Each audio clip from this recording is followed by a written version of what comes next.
गुरु गोविंदाय नमः। सिद्धार्थ उत्सव द्वारा प्रसारित पंचदेव नमोस्तुते को आपण समस्त को स्वागत। आज आलोच्य प्रसंग काहींकि वेदरु श्रेष्ठ श्रीमद् भागवत।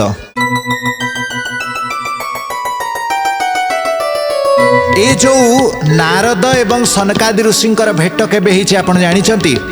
नारद सनकादि ऋषिंकर भेट हिची कली जुगर 260 वर्ष बीतिबा परे, किंतु जेतेबेले मात्र कली जुगर 30 वर्ष बीती थिला से समय रे परीक्षित जी महाराज सुखदेवंक पाखरु भागवत शुणी थिले। अच्छा, एबे आपण मन को आनंतु संपूर्ण इतिहास। जदि आपण भागवत कथा पूर्वरु शुणिचंती, सुखदेवंकु भागवत किए शिखैले? व्यासदेव। एवं व्यासदेवंकु भागवत किए शिखैथिले? नारद। तेणु नारद भागवतर कथा पूर्वरु जानिचंती। आजी जेतेबेले कलिजुगर 30 वर्ष बीतिला, सुखदेव सेही भागवत जोटा नारद कहिथिले व्यासंकु, व्यास कहिले शुकंकु, सुखदेव सेही भागवत कथा कलिजुगर 30 वर्ष बीतिबा परे परीक्षितंकु शुणैचंती। तापरे कलिजुगर 230 वर्ष बीतिला जेतेबेले गोकर्ण जी धुंदुकारी को भागवत कथा शुणैचंती। तामाने कलिजुगर 230 वर्ष बीतीची। गोकर्ण जींकर महाप्रयाण परे गोकर्ण जेतेबेले सारूप्य मुक्ति पाइकी वैकुंठ को पळै गले, तार 30 वर्ष बीती जिबा परे नारद भक्ति देवी को भेट होइचंती। सनकादि ऋषि नारदों को भेट हेले सेई वर्ष, सेई किछि 2-4 दिन 10 दिन भीतर कथा। तेणु कलिजुगर 260 वर्ष बीतीची। एबे सनकादि ऋषि पुणी नारदों को भागवत शुणाउछंती। जो भागवत नारद निजे ही शुणैथिले वेद व्यासंकु, सेई गुरु आज पुणी श्रोता है कि निजर प्रशिष्य पाखरे बसिचंती, सनकादि ऋषिंक पाखरे बसिचंती सेई भागवत शुणिबा पई। यार अर्थ कौन? गुरु अथवा शिष्य, ज्ञानी अथवा अज्ञानी, मूढ़ अथवा गूढ़, समस्ते सिद्ध असिद्ध, साधक साधु, गृहस्थ वानप्रस्थ, ब्रह्मचारी सन्यासी, समस्ते सबु परिस्थिति रे श्रीमद् भागवत कथा श्रवणर आवश्यकता रही। भागवत कथा शुणिबा को पड़िबो। तेणु जेतेबेले श्रीमद् भागवत कथा महिमा शुणैचंती सनकादि ऋषि, नारद ए कथा पचारे, मु जानिछि भागवत कथा प्रत्येक श्लोक रे वेद वेदांत रही वस्तु रही, ता भितरे वेदार्थ रही, लुचिकी रही। भागवत पढ़िबार अर्थ ही संपूर्ण वेद को पढ़िबा। तापरे भी आपण कहउचंती जे वेद द्वारा, वेदांत द्वारा, गीता द्वारा जो ज्ञान वैराग्य उठिले नहीं, से भागवत द्वारा उठी जिवे। ना संभव केमिति? केमिति पॉसिबल? दर्शक बंधु, एठी सनकादि ऋषि ये महान जो संदेह तार बड़ सुंदर समाधान करिसंती। आपण देखंतु, कुमारा ऊचु वेदोपनिषदां सारात् जाता भागवती कथा अत्युत्तमा ततो भाति पृथग्भूता फलाकृति। कहले श्रीमद् भागवत वेद एवं उपनिषदर सार रे तैयारी होइचंती। समस्तंकर फल रूपा श्रीमद् भागवत जथा आंब वृक्ष, आंब वृक्ष रे जो आंब फल तार उत्पत्ति कोठु हैला? से वृक्षरु, चेररु। ये जो चेररु कौन जाइछि? सेई रस। आंब फल रे जो रस अछि सेटा कोन आकाशरु आसिला? नहीं, चेररु जाइछि। चेररु ता डाल, तार गंडी, ता पत्र सबुआड़े से रस जाइछि। किंतु आपण चेर को काटिकी चुबेइबे, कौन आंबर स्वाद आसिबो कि? आपण तार गंडी को छेलिबे, काटिबे, ता भितरु जो रस निर्झर हबो ताहा कौन आंब परि लागिबो कि? तार डाल काटिकी जदि आपण चुबेइबे, कौन से स्वाद आसिबो कि? ता पत्र चुबेइले आसिबो कि? फूलरु फलर उत्पत्ति, किंतु फूल चुबेइले भी से स्वाद आसिबो नाही, केवल फल रे से स्वाद रहिछि। तेणु निगम कल्पतरोर गलितं फलम शुकमुखाद अमृत द्रव संयुतं पिबत भागवतं रसमालयं मुहुरहो रसिका भुवि भावुका। तेणु समस्त निगम माने वेद वेदांत उपनिषद रूपी कल्प वृक्षर जो गलित फल पाचिला फल से अछंती श्रीमद् भागवत। पुणी श्री राधाराणींकर प्रिय पोषा सुआ जहाँकर नाम कलबाक से शुकंक द्वारा जहाँ उच्छिष्ट होती। शुकदेव भी श्रीकृष्णकर अवतार। हाँ, नंदनंदन रूपस्तु श्री शुको भगवान ऋषि श्री शुकदेव भगवान से स्वयं नंदनंदन श्रीकृष्ण ही शुक रूप में प्रकट होती। आपण देखंतु एठी श्रीमद् भागवत केड़े महान। तार श्रोता अछंती नारद से हेले भगवान को अवतार। तार वक्ता अछंती सनकादि ऋषि से अछंती भगवान को अवतार। से महिमा कहते शुकदेवंकर से शुकदेव भी भगवान को अवतार। तमादिदेवं करुणानिधानं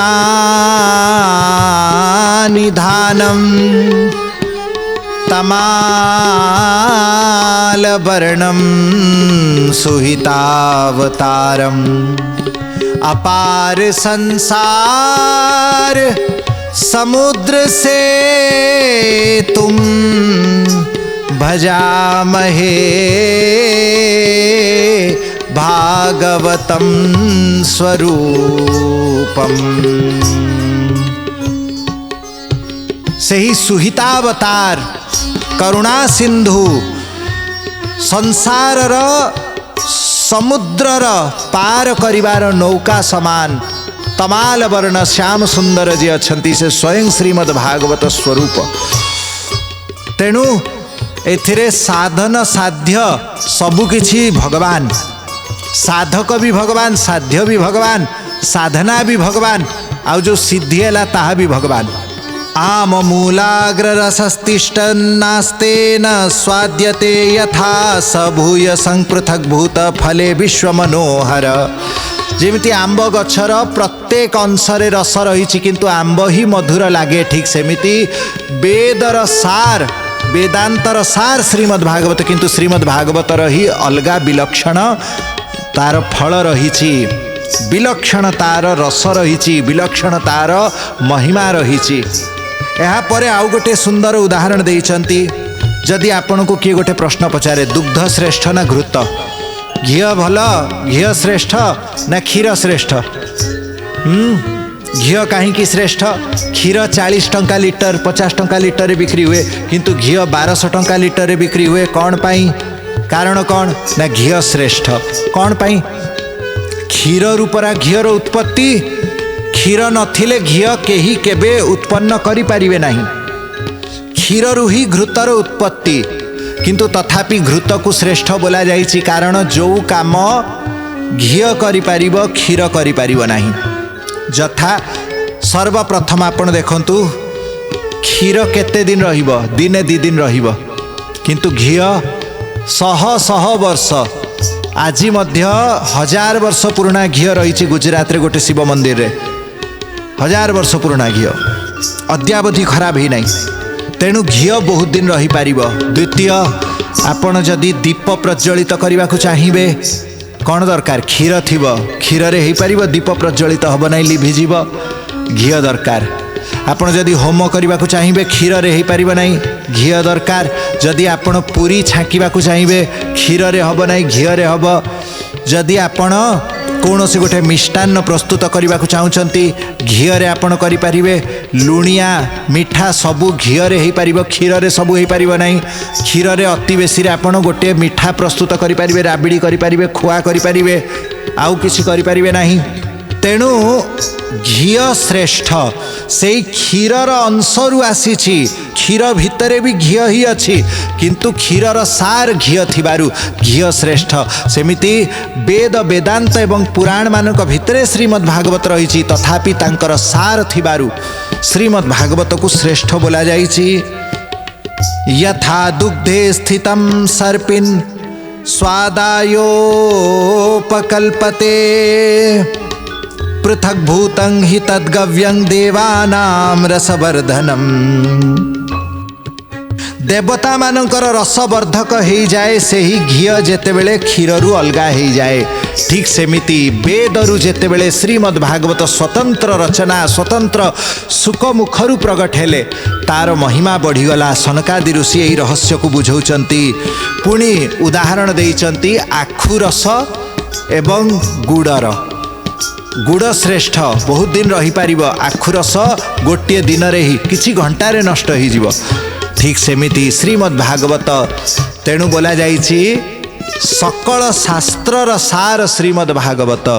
जेतेबेले सनकादि ऋषि श्रीमद् भागवतर श्रेष्ठता वर्णन करुचंती नारदंकर आखिरु धार धार लुह गडुची केमिति सते जेमिति निज पाखरे हीरा थिला किंतु मनीष सबुआडे खोजी बुलुथिला हीरा काहीं बगल में छोरा और गाँव में ढिंडोरा गोटे कथा नहीं पाखरे अच्छी पिलाटा किंतु जेमिति लोक चश्मा मथा उपरे रखिदे खोजुथा चश्मा गला कोठी ठीक सेमिति नारद ऋषि श्रीमद् भागवतर महिमा निजे शुणैचंती वेदव्यास को किंतु निजे पुणी विस्मरण हो जाइचंती भाबुचंती भक्ति ज्ञान वैराग्यर उत्पत्तिर वास्तव तांकर नवजौवन प्राप्तिर वास्तव कौन साधन अच्छी। एही समय रे वेद वेदांत एवं गीतार रचना करुथिबा भगवान वेदव्यास जेतेबेले अज्ञान समुद्र रे बुडुथिले से समय रे हे नारद तुमे ही जाइकी श्रीमद् भागवत रूपक औषधि तांकु देइथिल 4 श्लोक रे श्रीमद् भागवतर उपदेश तुमे देइथिल सेता सुनिकी समस्त चिंता तांकर दूर हो जाइथिला। तदा त्वया पुरा प्रोक्तम चतुश्लोक समन्वितम तदीय श्रवणात् सद्यो निर्बाधो बादरायण। बादरायण भगवान वेदव्यासंकर समस्त बाधा समस्त शंका समाधान हो जाइथिला। हे नारद तुमे केमिति भूली गल। नारद जी विस्मय रे चाहुचंती सनकादि ऋषि को। सनकादि ऋषि कहिले तत्र ते विस्मय केन यत प्रश्न करो भवान श्रीमद् भागवतम श्राव्यम शोक दुख विनाशनम। विस्मय रे आपण कौन पाई पड़ी जाइचंती आश्चर्य काईकि होउचंती श्रीमद् भागवत द्वारा ही समस्त दुख शोक विनाश हो जीव। नारद शुणिकी साष्टांग पड़ी जाइचंती सनकादि ऋषिंकर चरण रे। कारण ये हेले गुरु। गुरु शब्दर अर्थ कौन? गु अर्थ अंधकार, रु हेला मार्ग। जे अंधकार रु मार्ग प्रदान करती से ही गुरु।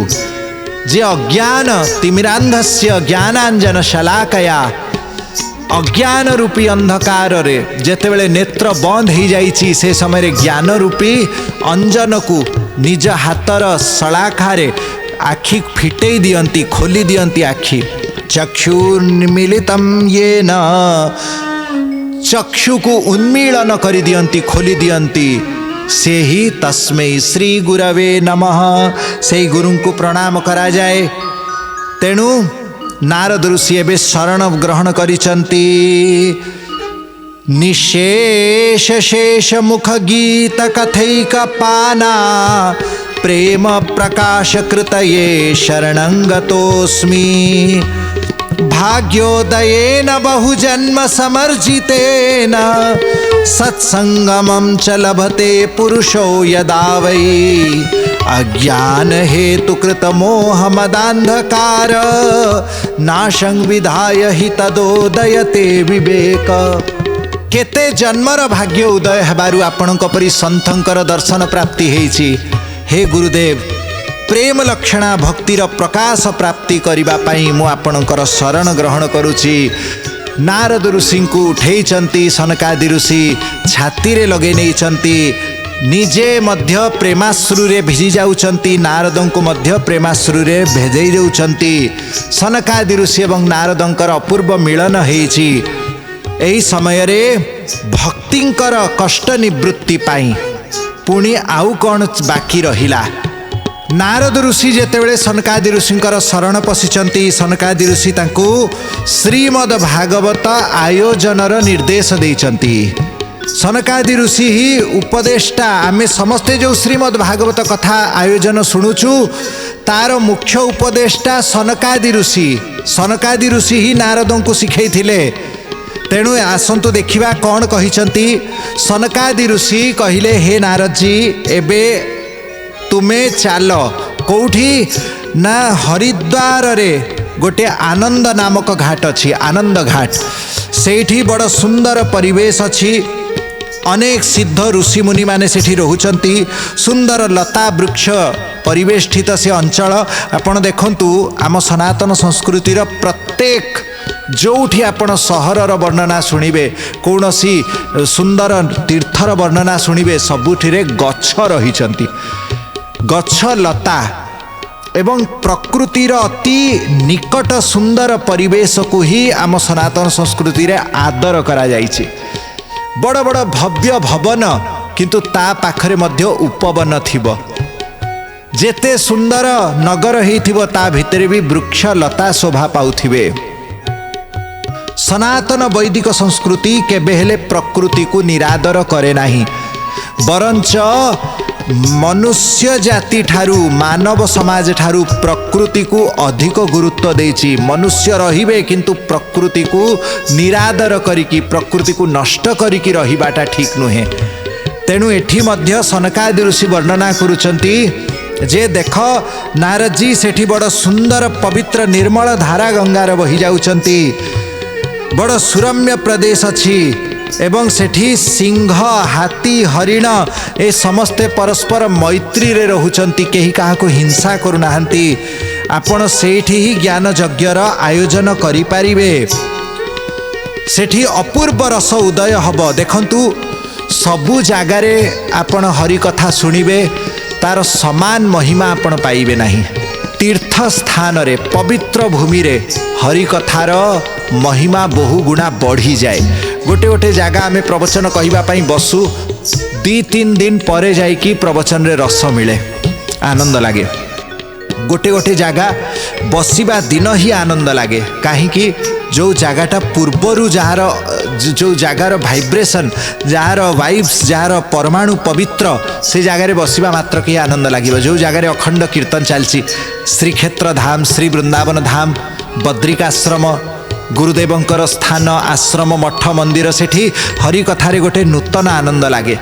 ଆଉ ଯେଉଁ ଜାଗାରେ ସାଧାରଣ ହାଟ ବଜାର ଥିବ, ସେଠି ସହଜରେ ଆନନ୍ଦ ମିଳିବନି। କାରଣ ସେଠିକା ସେ ପରିବେଶ, ସେ ବାୟୁମଣ୍ଡଳ, ସେଠିକା ଯେଉଁ ଆଭାମଣ୍ଡଳ, ସେ ପବିତ୍ର ହେଇନାହିଁ। ଠିକ୍ ସେମିତି ସନକାଦି ଋଷି କହୁଛନ୍ତି, ସେଠି ସେ ସ୍ଥାନର ଏମିତି ମହିମା ରହିଛି, ଆପଣ ବସିଲେ ହିଁ ସେଠି ଅପୂର୍ବ ଆନନ୍ଦ ପାଇବେ ଏବଂ ଭକ୍ତି ଆପଣଙ୍କ ସମ୍ମୁଖରେ ପ୍ରକଟ ହେଇଯିବେ। ଆପଣ ଚାଲନ୍ତୁ, ଆମେ ମଧ୍ୟ ଯିବୁ ସେଠି। ଆପଣ ହେବେ ମୁଖ୍ୟ ଶ୍ରୋତା ଏବଂ ଆମେ ହିଁ ଆପଣଙ୍କୁ ଭାଗବତ କଥାମୃତ ଶ୍ରବଣ କରେଇବୁ। କାରଣ ଭକ୍ତି, ଜ୍ଞାନ, ବୈରାଗ୍ୟର ଦୁଃଖ ନିବୃତ୍ତି ଆମର ମଧ୍ୟ ତାହା ଇଚ୍ଛା।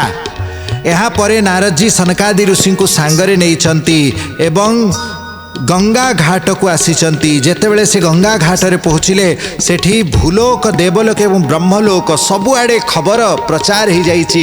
ଯେଉଁ ପରମ ଅମୃତମୟ ଗୋପନୀୟ କଥା ସୁକଦେବ ପରୀକ୍ଷିତଙ୍କୁ ଶୁଣେଇଥିଲେ, ଯେଉଁ କଥାକୁ ଶ୍ରବଣ କରିକି ଧୁନ୍ଧୁକାରୀ ବ୍ରହ୍ମ ରାକ୍ଷସ ଯୋନିରୁ ବୈକୁଣ୍ଠ ପ୍ରାପ୍ତି ହେଇଗଲେ, ସେହି ଅମୃତମୟ କଥା ସନକାଦି ଋଷି ସ୍ୱୟଂ ନାରଦଙ୍କୁ ଶୁଣେଇବେ। ତେଣୁ ଏ କଥା ସବୁଆଡ଼େ ଯେତେବେଳେ ପ୍ରଚାର ହେଇଯାଇଛି, ଯେଉଁମାନେ ଭଗବାନଙ୍କର କଥାର ପ୍ରେମୀ ସମସ୍ତେ ଉତ୍ସୁକ ହୋଇପଡ଼ିଲେ। ଯେତେବେଳେ ସମସ୍ତ ଋଷିମୁନିମାନେ ଆସିକି ପହଞ୍ଚିଗଲେ, ଏହି ସମୟରେ କିଏ କିଏ ଆସିଛନ୍ତି ମନ ଦେଇକି ଶୁଣୁଥିବେ। ଯେଉଁମାନେ ଭଗବାନଙ୍କର କଥାର ରସିକ ବିଷ୍ଣୁ ଭକ୍ତ ସମସ୍ତେ ଆସିଛନ୍ତି। ତାଙ୍କ ମଧ୍ୟରେ ପ୍ରଥମ ହେଲେ ଭୃଗୁ। ଭୃଗୁ ଋଷିଙ୍କ କଥା କିଏ ନ ଜାଣିଛି, ଯାହାଙ୍କର ପାଦକୁ ଭଗବାନ ସ୍ୱୟଂ ନିଜର ବକ୍ଷସ୍ଥଳରେ ସବୁବେଳେ ଧାରଣ କରିଛନ୍ତି। ଭୃଗୁ ପଦ ତାଙ୍କର हृदय रे शोभा पाए। तेणु सही भृगु ऋषि तांको परे वशिष्ठ भृगुर्वशिष्ठ च्यवनश्च गौतमो मेधातिथिर्देवल देवरातौ रामस्तथा गाधिसुतस्य शाकलो मृकण्डुपुत्रा त्रिज पिप्पलादा योगेश्वरो व्यास पराशरौ च छायाशुको जाजलिजह्नुमुख्या सर्वेप्यमी मुनिगणा सह पुत्र शिष्या स्वस्त्रीभिरायुरति प्रणयेन युक्ता। आहा किए किए आसी भृगु वशिष्ठ भगवान श्री रामंकर गुरु वशिष्ठ आसिकी पहुँची गले। च्यवन गौतम मेधातिथि देवल देवरात परशुराम विश्वामित्र शाकल मार्कंडेय। आपण देखिए मार्कंडेय ऋषि भगवान शिवंकर परम भक्त पुणी भगवानकर कथार मध्य से श्रोता अछंती रसिक श्रोता अछंती। दत्तात्रेय एमाने मध्य दत्तात्रेय भगवानकर अवतार अछंती दत्त दिगंबर। पिप्पलाद पिप्पलादंक परी शिव भक्त संसार रे नाहंती पुणी सही पिप्पलाद आज भागवत कथा श्रवण करिबा पई सनकादि ऋषिंकर चरण रे आसी उपस्थित होइचंती। जोगेश्वर भगवान वेदव्यास पराशर मुनि छायाशुक।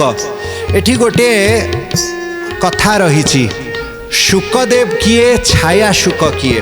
छायाशुक तांकर उत्पत्ति भगवान वेदव्यासंक औरसरु मैत्रावरुण गोटे गंधर्वी को दर्शन करथिले तांको द्वारा छायाशुकंकर उत्पत्ति होईची। दर्शक बंधु एठी गोटे कथा कुआ जाइछि छायाशुक मध्य आसिकी प्रवचन शुणिले। ए जो सनकादि ऋषि नारदों को जेतेले प्रवचन शुणाउचंती ता भितरे छायाशुक आसिले। छायाशुक किए? छायाशुक मध्य अरणी मंथन रु प्रगट होइतिले। शुकदेव अलगा छायाशुक अलगा। शुकदेव आजन्म ब्रह्मचारी किंतु छायाशुक विवाह करथिले। शुकदेव श्रीमद् भागवत रे तांकर कथा रही किंतु श्रीमद् देवी भागवत रे छायाशुकंकर कथा रही। दिनकर कथा भगवान वेदव्यास अरणी मंथन करुथिले सेही समय रे गोटे दिव्य अप्सरा आसीचंती। बोला जाए तांकर नाम पुमलोजा बोलिकी। तेणु तांको दर्शन द्वारा अरणी मंथन रे श्री वेदव्यासंकर औरस जेतेले पतन हेछि से अरणी मंथन रु अग्नि रु ही प्रगट हो जाइचंती जने दिव्य जने ऋषि। तांकर नाम छायाशुक। शुकदेवंक परि से देखा जाती किंतु स्वतंत्र तांकर जीवन स्वतंत्र तांकर लीला। छायाशुकंकु वेदव्यास पठेइथिले जनक ऋषि पाखकू। जनक मुनि पाखरु गृहस्थ धर्मर महिमा शुणिकी छायाशुक विवाह करथिले एवं तांकर चारिटा पुत्र मध्य जन्म होइथिले। कृष्ण गौर आदि चारिटा पुत्र तांकर जन्म होइथिले। तेणु ये छायाशुक मध्य सनकादि ऋषिंक मुख निसृत श्रीमद् भागवत कथामृत श्रवण करिबा पई आसिक उपस्थित होइचंती। जाजली जह्नु आदि प्रधान मुनि निजर शिष्य प्रशिष्य पुत्र एवं जे विवाहित थिले निजर अर्धांगिनी को लेकिन आसीचंती भागवत कथारे। आस हे कृष्ण पासे जीवा सुहृदे कृष्ण को खोजिबा। समस्त को सांगरे नहीं भगवान कथा को जीवा उचित। सेठी वेद वेदांत मंत्र तंत्र 17टी पुराण 6टी शास्त्र समस्ते मूर्तिमान होइके आसी जाइचंती। कारण स्वयं भगवान सनकादि ऋषि आज भागवत कथा कहिबे। भगवान मुखरु भगवत कथा सुनिबार सुयोग प्राप्त हब। एठी गंगा गोदावरी गोमती सरस्वती ताम्रपर्णी महानदी आदि अनेक नदी माने मध्य पहुँची जाइचंती। समस्तंक उपस्थिति रे से मंडलटा परम पवित्र ही जाइची। एहा परे श्री सुखदेव मुनि कौन कहिचंती आमे श्रवण करिबा। पंचदेव नमोस्तुतेर नूतन अध्याय रे। गुरु गोविंदाय नमः।